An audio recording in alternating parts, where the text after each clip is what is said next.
Hello, listeners. Before jumping into today's episode, I want to ask a small favor. If you enjoy the show, please rate us 5 stars on iTunes and leave us a short review.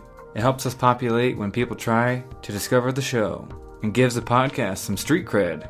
We will read your reviews on future episodes of the show, so if you'd like your review to be read, review the NoCo on iTunes as soon as you can. And now, for today's guest.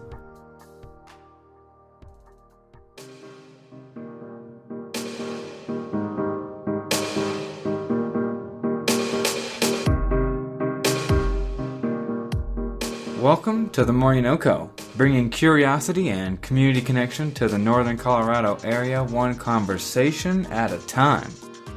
Do you often see something in life one way, and then later you analyze that same issue from another perspective and suddenly everything has changed? Today's guest achieves this as an artist. Chris Bates developed a form of art he calls fine tuning, like cartoons.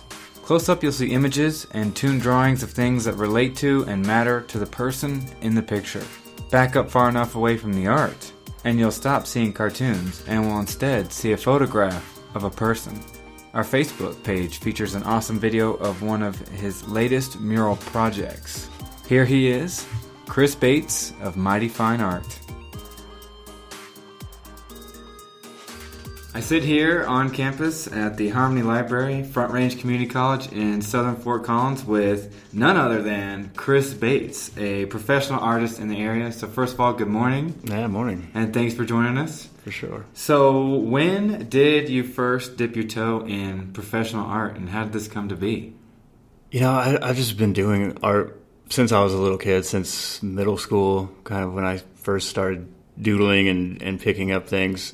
I went through my whole high school life, and I actually went to Front Range back when it was at a different location down on the other side of town. Took a lot of art classes there. Then I transferred that life into a ski bum, and I was still doing artwork quite often. Even when I was, snowboarding 100 days a year, I was still going home and making artwork. And I just kind of had this epiphany one day that I didn't want to let that talent or whatever I had go without a chance to make something of it. So I went to college at Western State in Gunnison and got a degree in painting.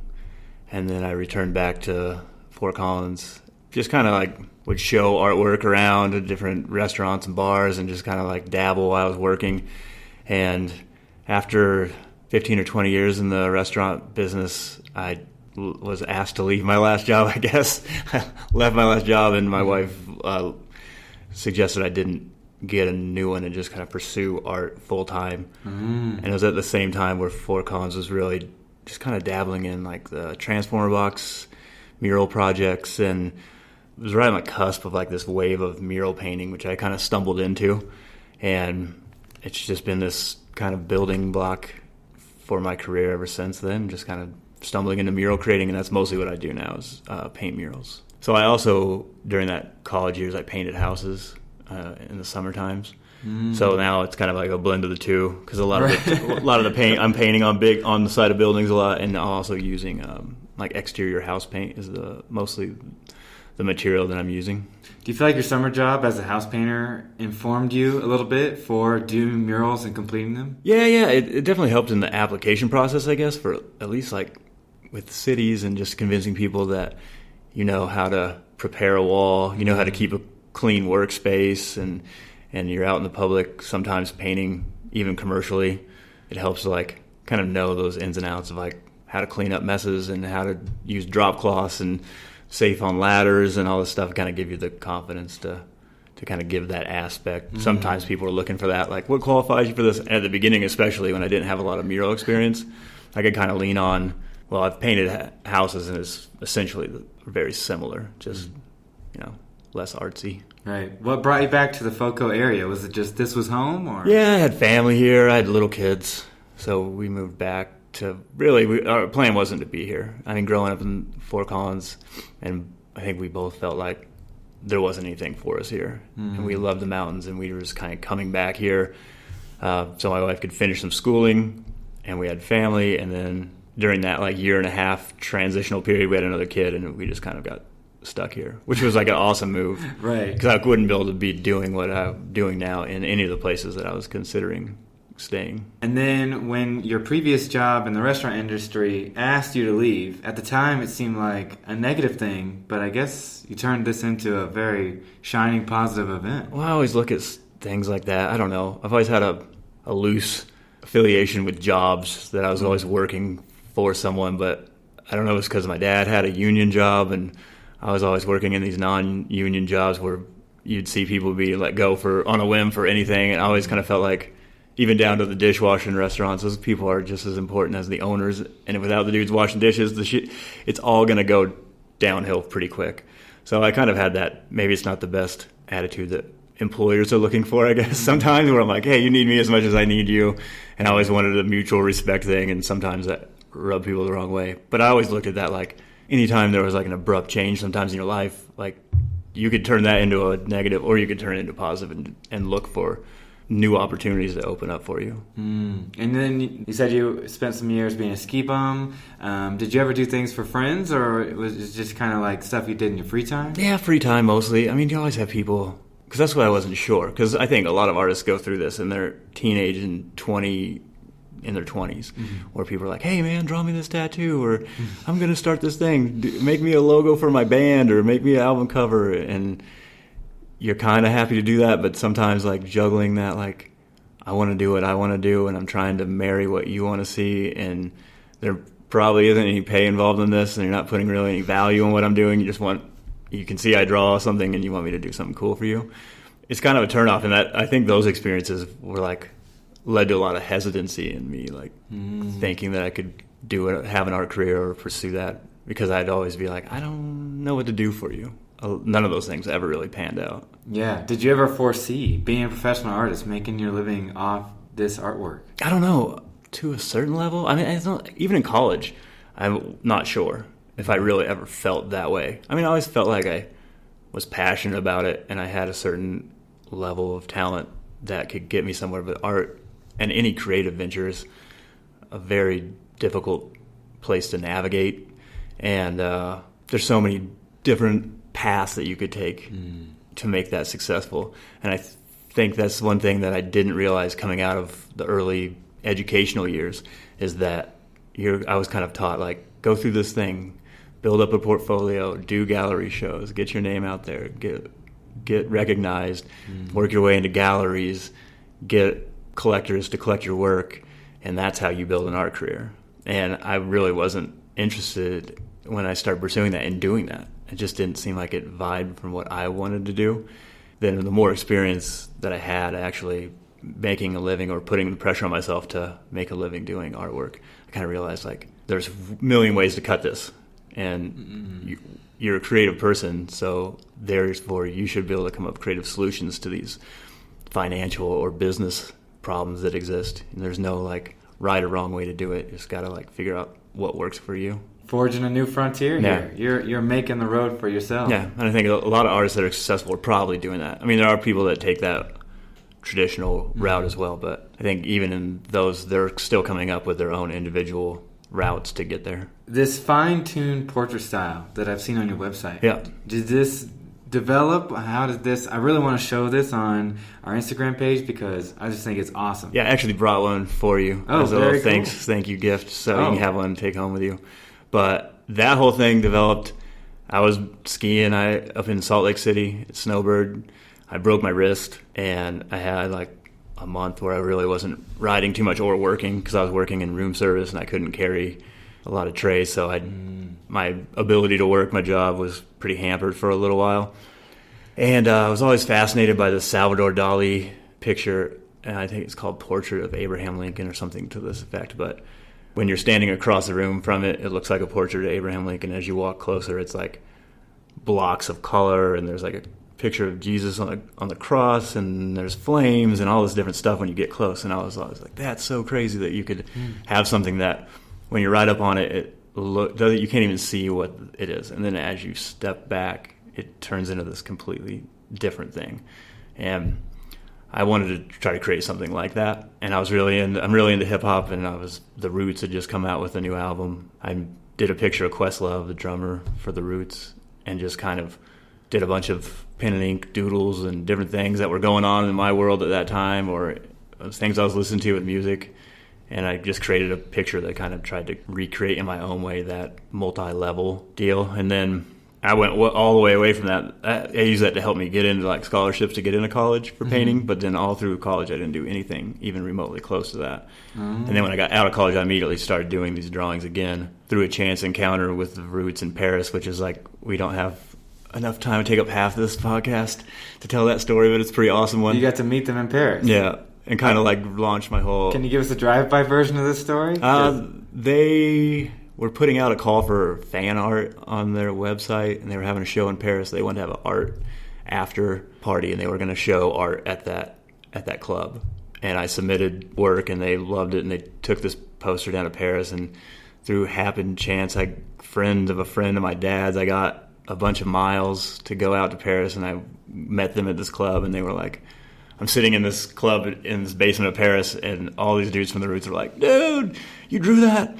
You're crazy. That's awesome. And I was like, what the heck? I was just waiting tables and had just had my second kid and was just working. And I was like, these guys are my like super famous musical idols, and they're like gassing me up, telling me how awesome they think what I do is. And I just came home from that. Nothing ever really happened from it, but it like lit a fire under me to be like, I have something that I don't want to just let go to nothing. Because of that part, I was just, just doing artwork, things I've been doing for 15 or 20 years, just making art, working, showing it occasionally, but not really like selling it or having any sort of like, I need to really do something with this. Right. So then it led me to come back and start doing these drawings that kind of led me into doing drawings for people. I think the one I gave you is a picture of my kids. That led me into like people seeing that and be like, can you do a picture of my kids? And then I transferred that one into not just drawing random things or whatever's going on in my head, but like investigating people's life stories and drawing the things that were pertinent to them inside of their pictures. So doing a picture of someone's kids, telling their family story inside of it. It's kind of evolved in a lot of different aspects, doing things for businesses like Odell's or Mishawaka, and telling like for anniversaries and telling that story, that business. Or I saw that Odell's picture on your website. Is that on paper or did they put it? Yeah, that was fantastic. Yeah, thanks. Just because I saw the portraits and then I saw you did it for businesses as well, and I was just blown away at how, just exactly like you said, sort of like impressionist art. If you get close, it's like kind of chaos looking at you. You're not really sure, but when you back up, it's like, oh, this is a picture of something. Yeah, you would hire me. I would go through. You'd probably give me some photos of whoever I was going to do, like of your mom and your dad, and I would piece together some sort of a composition that worked well in black and white. I would also, during that time, I was figuring out, I'd give you this little primer, but I would just have a bunch of questions for you, like what's their anniversary, birth dates, favorite foods, vacation spots, significant events in their life, and anything else and everything else that you can think about of those individuals that make them who they are. And then I would interpret all those things into small images, and that's how I build the portrait, is just drawing those specific things in there. And so every single little drawing inside of the picture that makes up the portrait is a piece of their lives. So essentially it's like drawings inside of a larger drawing, and it tells the story of that subject inside. That is so cool. So do you have a program that copies those pictures, or are you doing all those by hand? No, it's all by hand, yeah. Wow. I'll like do the layouts on the computer, so I'll take photos and manipulate them in Photoshop, and sometimes a photo works, especially like professional photography usually works really well because the lighting's nice, but a lot of times people are just sending me their own personal snapshots and whatever they've got. So sometimes I got to get into Photoshop and like pluck different faces and put them on bodies and kind of get one where everyone looks good in the same picture, and then that's to the point that I get it all laid out in the black and white version that I want. Then everything else is hand done. That is just okay. If you are listening to this episode, I need you to pause, take a moment, unless you're driving, roll over to the Facebook and Instagram. Hopefully, we'll have some of Chris Bates' work up already. But knowing that you do all those images by hand is amazing. It is awesome. All right, thank you. It makes it like it was cool, and I was really impressed before sitting down with you, and now it just like takes on a whole nother meaning that these come from interviews, and then you the tiny, minute details that you do by hand, and then you back up and it's a portrait of someone's family. And I just like that aspect of interacting with someone and doing something personal. Yeah. Like, and this is like the part of the business side I'm not that good at, but like having passive income streams and like figuring out ways to like make prints or sell things or get licensing deals that a lot of my friends are like pursuing right now and doing. And I'm kind of like, I really just want to do really important, cool things and one-offs for people. I just want to make something that someone cherishes, and doing like custom work for people, which is sometimes a difficult avenue to go down, but it's like the impact when I get to do them, it's always good, and people it's like something's more special. I don't know. I mean, I guess for me, it's like art to a certain level throughout my whole life has taken on this other character of like, it's not necessarily about me. I kind of view myself as a medium or a conduit to a greater thing, and I like to take other people's thoughts and ideas and information and kind of meld it with my own and then kind of swirl it around in my brain and then come up with something physical that's like, I don't know if the correct word, like the sum of those two things, like adding their stuff together and my stuff together and having the requisite skill set to create something that we both feel invested in. I think the more people that are into collaborating and into like being a part of something, it's better than something I could just come up with just by myself. Right. Yeah, I actually wanted to ask you, when you collaborate, because you have a space for it just on your website for people to start collaborating with you, do you have a certain style, or how do you navigate that? I feel like that's especially with art, that has got to be just a very ambiguous, fascinating process. Yeah, it's pretty ambiguous, and it goes through different phases, and my website's super outdated. Like, I find that with like individual artists, sometimes it's hard to find those collaborations because a lot of times art is very personal and kind of a one-sided venture, which is like the artist is the one doing it, and finding artists that are willing to like give away partial control of what they're ultimately doing isn't always the easiest, or people are just tied up. Artists are busy. A lot of times you're working other jobs to support your career, and it's just hard to find that time. The ways I collaborate now, I feel like it's more like if I have clients or people that I'm working for, I try to involve them in the creative process. So I want them to collaborate with me on the ideas and the compositions and kind of formulating the beginning phases of whatever is going to happen and having them have that buy-in at the beginning and then kind of ask for feedback as the thing progresses. But also with my friends Kind of, who are local musicians and video production folks, we collaborate a lot with like live shows. I'll go paint live at shows, and I kind of view that as a collaboration between different types of art forms. And then with this video project, we've worked in a really organic, collaborative way, where it was like we were just kind of bouncing ideas of like what different kind of shots could we get, how are we going to formulate this thing, what kind of interviews and what things need to be said, and they would let me inform their creative process at the beginning and then create something and then ask for feedback from me. So almost doing the exact same thing I do with people, but in reversal, trying to get that feedback and making sure that you're kind of the collaborative vision is staying true. So not just like running with something. Because I've seen that too, where like two people are collaborating and one person's doing a lot of the work and you get all this information and then they go off and they just like, they're on their own tangent and they don't use that collaborative process at the beginning to inform anything they were doing. And then you get done and they show you what they've done. You're like, why did you even talk to me? You didn't need me to do that. Yeah. And so like checking in and like making sure that you're staying true to that vision just makes, like, I'm all about that, like buy-in. Like even if I'm just painting something for some local business and they're like, do whatever you want to do. I'm like, I don't want that.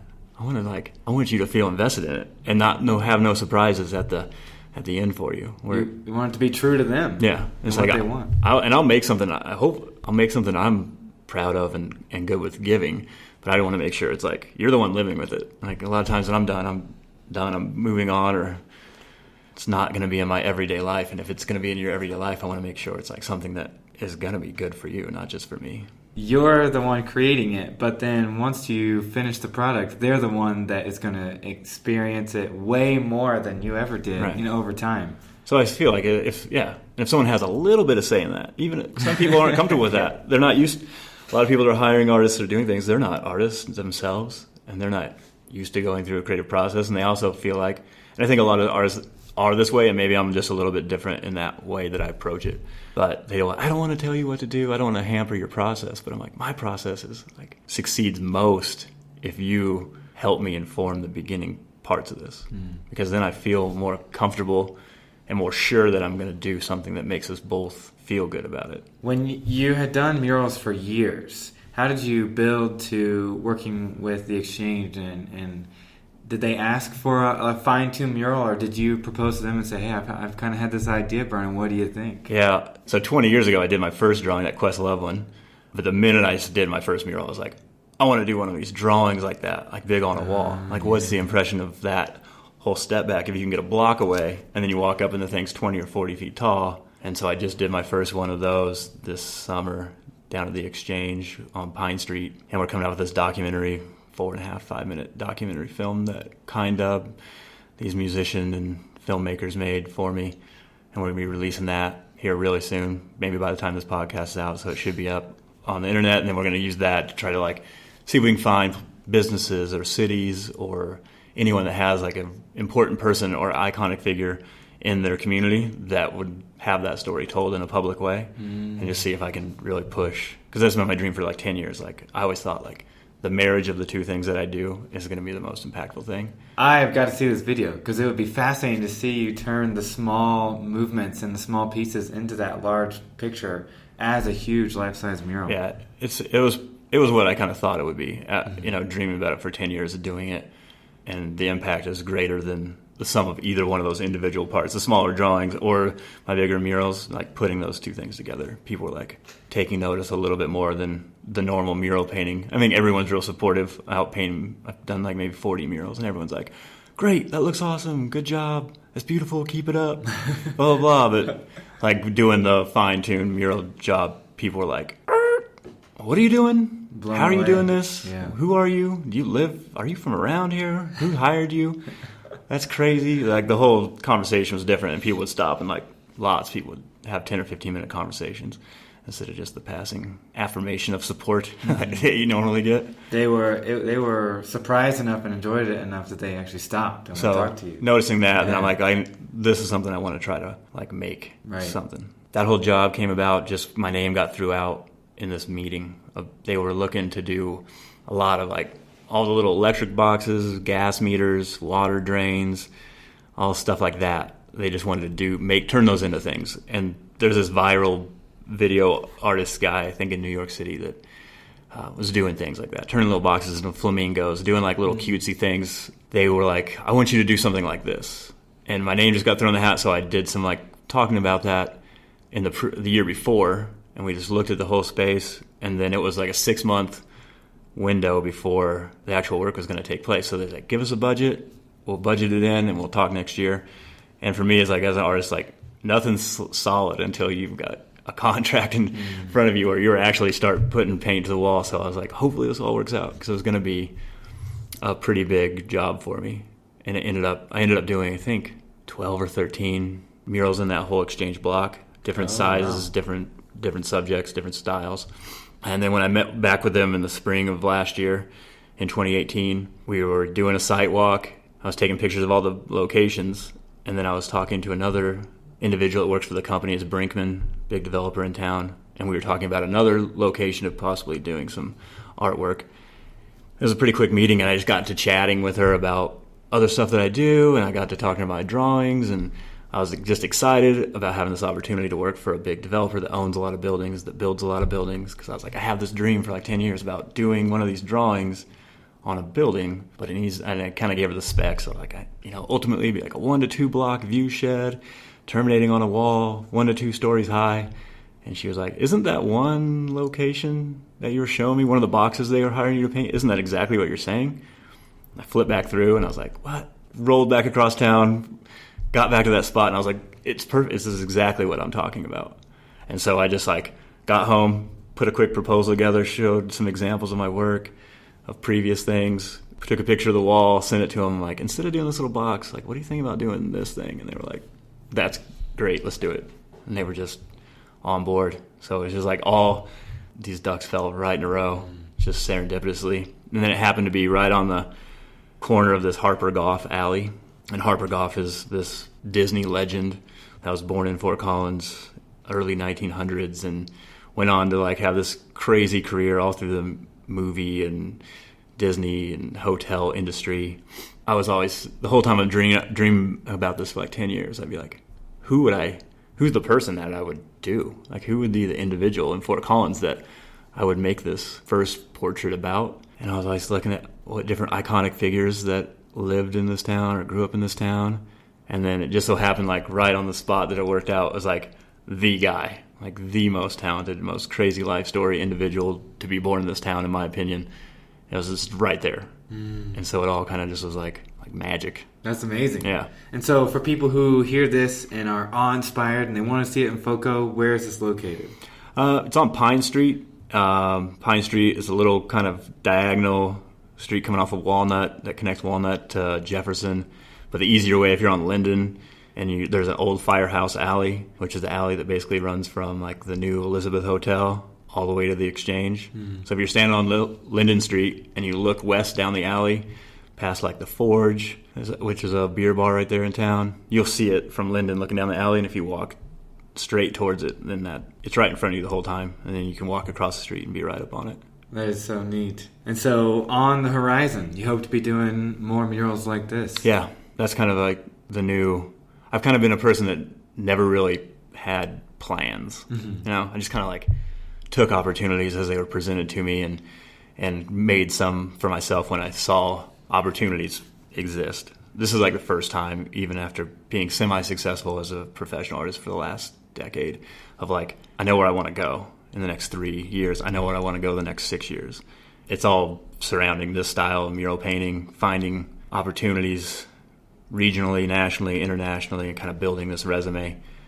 Because it just seems like mural painting is such a huge thing right now all over the world. People are loving it, and there are people that are traveling around the world doing amazing murals all over the place.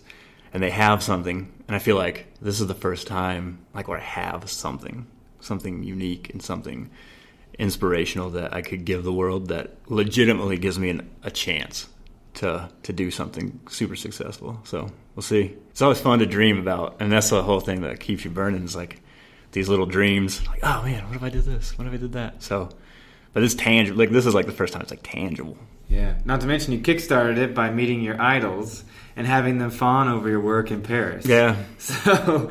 Yeah.